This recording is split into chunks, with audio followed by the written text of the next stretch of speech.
Hey, it's Ricky Carmichael, and you're watching the MotoXpod Show.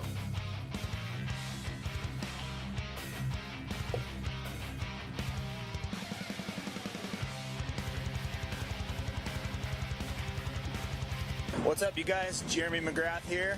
You are listening to MotoXpod Show.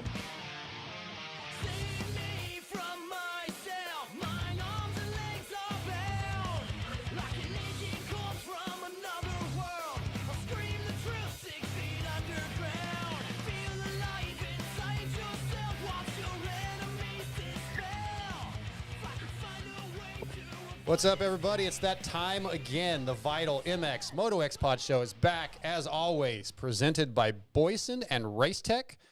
We've got a banger of a show tonight after a fun-filled weekend in Nashville.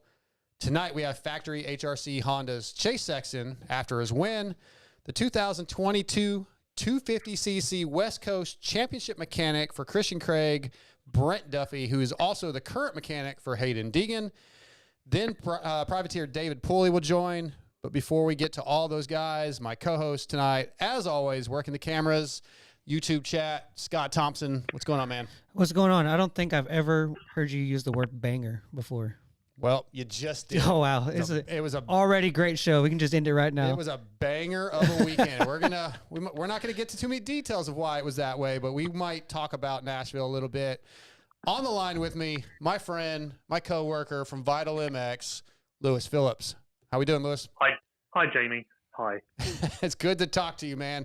I think we bonded this weekend. Yeah, I feel like I've spoken to you a lot lately, maybe too much. And here we go. I think it's time for me and you to just have a bit of a break. Oh, okay. All right. Well, honestly, the only reason I'm here is for Chase.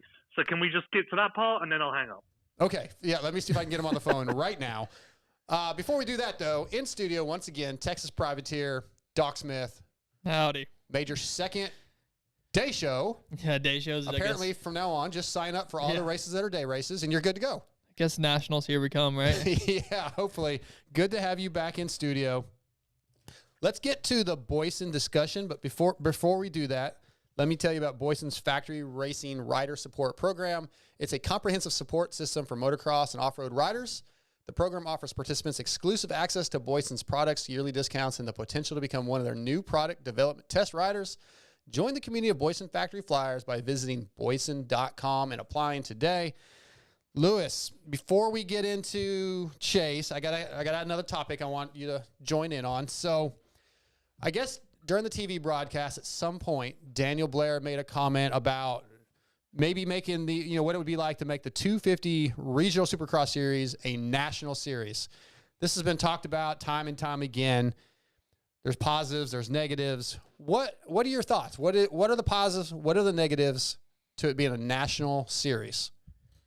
I heard this discussion because they played it on the big screen during practice.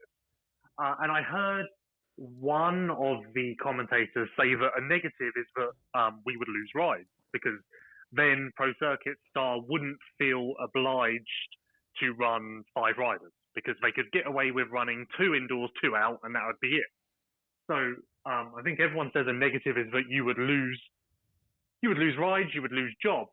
But I thought about this on the flight home. Another negative that people say is that the 250 riders wouldn't make it through a 17-round series. But that then means that there would be openings for fill-in riders. So technically, the riders who would get cut loose would still have opportunities to prove their stuff.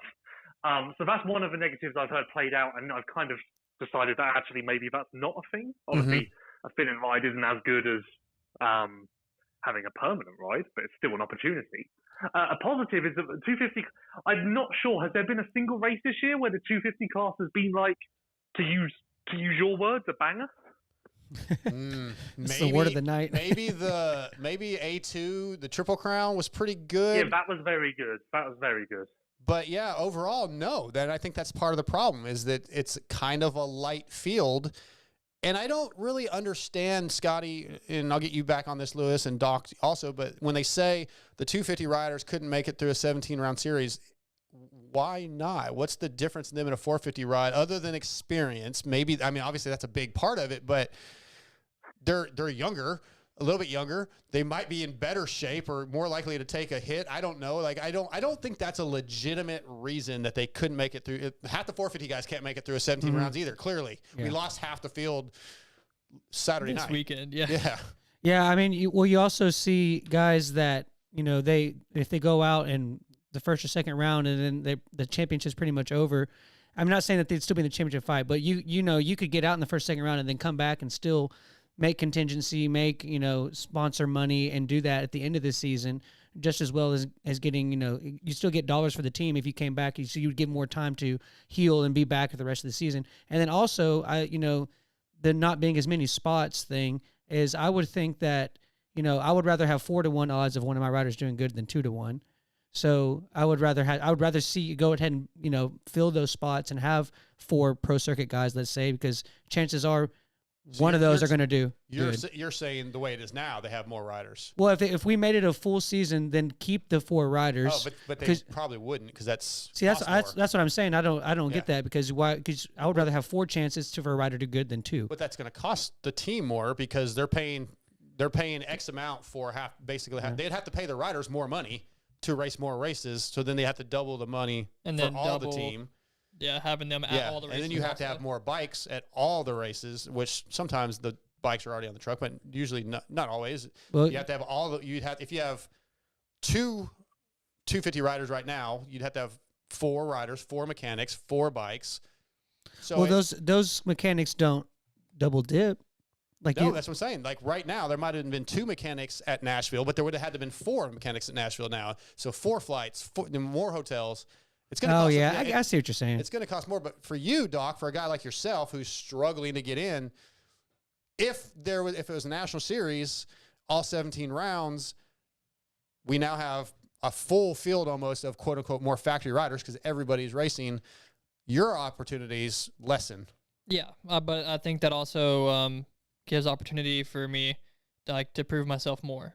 Okay, so making the top 40 of that is way more. It's a way larger skill than making top 40 now. Sure. Which I mean, I don't think it's hard. It's not easy to make it now, but making it in those would really show yourself. Yeah. And Lewis, for the teams, financially, I don't know if that would. I don't know if it would change a lot. Right? They would have to pay their riders more, but they would probably have less riders, so it'd probably equal out a little bit. Here's an idea. Okay. I don't necessarily believe this idea, so don't take this as my idea, but it's just a theoretical option. What if you made the 250 class a national championship, but they only race at 12 of the rounds, and then the other 5 rounds are futures. So futures take the 250 spot at the other 5 rounds, which would give them more attention, and it would help with the busy schedule, tracks breaking down, blah, blah, blah. And then 12 rounds of 250 competition. That's not as demanding on teams' budgets. That's not going to be as much of a stretch, as much of a problem, but you still get the national championship vibe. It's not a terrible idea. It's a banger of an idea, Lewis. I think the one thing that not my favorite idea is for the fans. There's a lot of fans that come for some 250 riders, aka like Deegan or the Lawrence brothers, just people that are that well known. You're not going to have them show up to those races knowing that their rider that they want to see isn't even going to ride the track. See, I think... But technically you have that problem now anyway with it being East and West. Like, I remember, obviously, being in England, coming to a Supercross when I was younger was a big deal.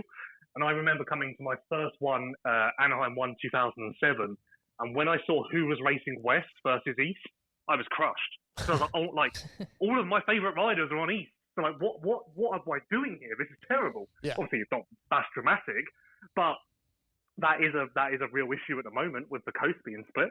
Yeah, and I think that's actually a positive of it being a national series is, okay, maybe there's less factory rides, but all the factory riders are going to be riding somewhere. There's going to be a team that they can ride for. So then, theoretically, if everybody's healthy, every round, all the superstars are there. Yeah. So you don't have that situation that Lewis dealt with, and I dealt with it too at Dallas one year when all I wanted to do is see Travis Pastrana race, and he wasn't there because he was on a different coast. Yeah, and I was kind of heartbroken myself. So there are positives and negatives, but in the jobs, yes, there might be less positions for some mechanics. But well, I was going to say, I mean, they they do 4 riders for outdoors, which is known for having less money put into it. Lewis? Yeah, but that's less money put into it, as in that's money directly for the riders. Prize, if you're talking prize money wise. That's what I mean. And the reason they have so many riders for outdoors is because their hands are forced in Supercross. They're not going to cut those riders loose halfway through the year. If you made it a national championship all year round, then there would literally be no reason to have 4 riders. Yeah. Maybe they would have 3 riders, like sure. Maybe the occasional team might have 4. I doubt it, but you certainly wouldn't see as many 250 rides as you do now. But is this a situation where with East and West we're kind of catering to everyone gets to have a go? This is a professional sport. I'm sorry, not everyone gets to have a go. Not everyone gets to live the high life of a great ride, and not everyone has those opportunities, because this is the creme de la creme. This is the top of the sport. This is where guys like Chase Sexton operate. So maybe that's the logic. Like, not everyone gets to have a go. Sorry. Oh, you can't get a ride? Well, that sucks. Be better. There you go. So my dad's on the YouTube talking about this stuff, TJ. He said, but the idea of the 250 class is like a feeder class for the 450s. It was. In the beginning, it's not anymore, technically. Yeah, but we still want our amateur kids to be able to do That's like what the what Futures I've is done, for. right? Futures is now the feeder class. But it's not. You're not getting a ride with, like, I was on the gate this weekend with Hunter Lawrence. Okay, well, I'm not going to be on the gate with him if... well, feeder class shouldn't be on the gate with a Hunter Lawrence. But Hunter Lawrence is in the feeder class. Well, that's why he's in the feeder class to the 450s. It should now be a national supreme class, and then there should be a separate feeder class like Futures that gets you you get your training, your exposure, you get to race under the lights a little bit, get a feel for it. So are they going to do that every round? Well, I mean, they're not even making this a national class. This is theoretical. So exactly, that's what I'm saying is they would have to make that an every round thing. Yeah, well, or do it on Friday or something like that. But yeah, I don't know. It's just something I thought was interesting. I was going to say, I know. The last thing I want to say is I thought when we asked this question, I thought I was writing my notes, and what I thought about was you were writing notes right before showtime. Great.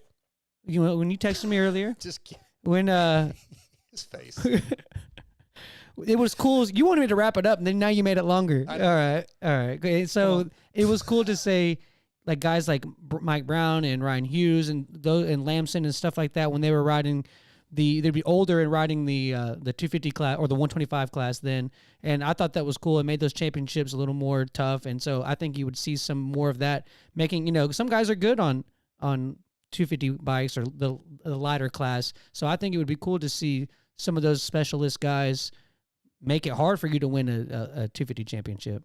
All right, well, we're going to wrap this topic up. We're going to get into, real quick, Racetech's Service Center Spotlight. This week's Service Center Spotlight is 812 Suspension in Texas, providing honest, high-quality suspension work since 2010. Racetech services my bikes. Racetech is one of the premier suspension companies, especially for privateers. Hit up racetech.com to find the local Racetech service center closest to you, and you could get a tuner that is normally at your local tracks. You can talk to them locally and visit with them and get their expertise. Racetech.com for that. Lewis, the Luxon MXGP recap. We're going to get into that real quick. Luxon, when it comes to triple clamps, suspension, and chassis parts, there's no comparison. Luxon MX makes the best parts you can buy. Luxon's advanced engineering background and techniques allow them to develop products that are unlike the rest. They're lighter and stronger with optimized stiffness to enhance your riding comfort and precision. Luxon products are designed and engineered and made in the USA, so check them out online at luxonmx.com. Use promo code MotoXpod to save. The MXGP of Portugal, Lewis Hurlings, man, he is back. Yeah, 101 wins is quite a big deal, despite what some people think. Who are some people who are saying that's not a big deal? Are you not on social media? Everyone is shitting on Hurlings. I have not seen that. I guess I haven't been on it enough, obviously. Everyone is shitting on Hurlings. Fuck Hurlings. Fuck Hurlings. 101 wins. Just there's little me with my flag cheering him on, and I'm surrounded by booze. yeah, obviously some people are picking fault with the fact that a lot of his wins are in MX2, but I don't see that being an issue because we know just how good Hurlings is. Now, if Hurlings was actually not a very good rider, I would probably find issue with that. But Hurlings has done more than enough to prove that actually he is a rider worthy of 101 wins. And I presume, I've been told that he will be back to 100% in 3 rounds, was what I was told. So buckle up, because we're 3 rounds away from greatness. Well, I feel like we're already at greatness. It's going to be, even if it gets any greater, I don't know. Yeah, this championship's going to get away pretty fast. Prado, I feel like you mentioned this to me before. He got the highlight of what he seems to do is his starts are almost always on point, and then he runs away. Moto 2, poor start, and I believe you mentioned this before, that he really struggles when he gets a bad start, and we saw that in Moto 2. Is that pretty typical of him? Yeah, but note that he didn't actually have a bad start in Moto 2. He started 4th. So that is actually, for most riders, that's a good start. For Prado, though, he doesn't. There's a thing going around that he doesn't like roosts, and that kind of scares him off a little bit. There are many different theories, but the fact is that when I saw him come around the second turn in 4th in Moto 2, my immediate prediction was that he's going to go backwards, and he did. That's just the Prado playbook. But although that's as much of a negative as that is, when your worst starts are 4th, that's actually quite a good thing. Yeah, that's true. I just didn't like the results of that 4th place start, how he went backwards. I think Favre went by him and a few other guys, and he just never really made up any time. And I was a little disappointed. I would have liked to have seen him challenge the lead for a little bit at least. You know what, Jamie? Yes. I think that Prado would suit you. If you did GPs, I think you would be a Prado guy. Okay. Why? I feel like you would mesh well with him. So just bear that in mind. I think that might be your guy. Well, yeah, my guy had a really bad day. Renault, multiple crashes. Did you get any feedback? Like, did something happen in that first moto that just caused him to be off the rest of the day? He was dealing with a physical issue, but no one knows what that means.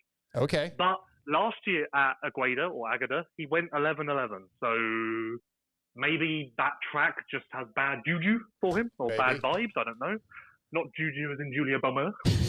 Juju as in vibes. Right. I understand. Yeah. But just are you clear? I just didn't want you to think that I was saying that juju had something to do with it. No, I understood. Okay. Thank you. Okay, I'm just glad we're on the same page. But yeah, for some reason, this track just doesn't work.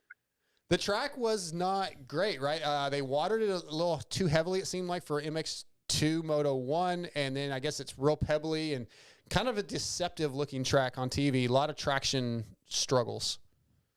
Honestly, Jamie, it hurts my soul to hear you say that. Why? Because Agada used to be, to use this phrase for a second time, the creme de la creme of tracks. It used to be, like when I was growing up, I didn't dream of riding Glen Helen. I didn't dream of riding Redbud. I dreamt of riding Agada because it was incredible. But they're doing too much. They're trying to fix something that was never broken. And every time they try to fix it, they go further away from this beauty of a track. And that just hurts my soul, to be honest.